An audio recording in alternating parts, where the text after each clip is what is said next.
1 Ekim. Bu karanlık günü tüm dünya halkının iyi bilmesi gerekiyor.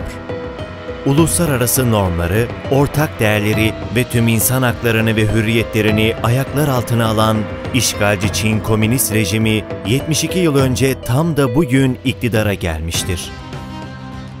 Bu 72 yıl boyunca işgalci Çin, Doğu Türkistan halkının inancını, kültürünü, ana dilini yasakladı ve tamamen yok etmeye çalıştı. Çeşitli yeraltı zenginlikleri, doğal kaynakları yağmaladı.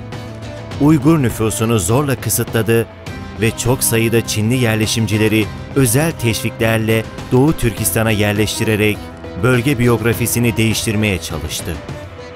1990'larda Barın katliamı, 1997'de Gulca katliamı ve 2009'da da dünyanın gözü önünde gerçekleşen Urumçi katliamında milyonlarca Doğu Türkistanlı şehit edilmiştir.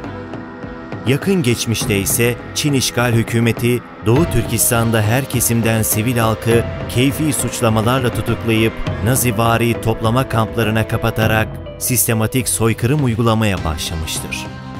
Çin'in esareti altında Doğu Türkistan başta olmak üzere Tibet ve İç Moğolistan gibi bölgeler bastırılmış, akıl almaz baskı ve politikalarla sindirilmiştir.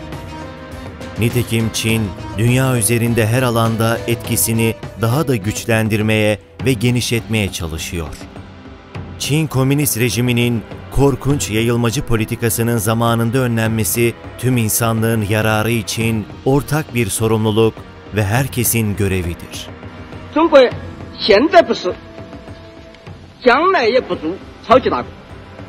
没有任何力量能够阻挡中国人民和中华民族的前进步伐。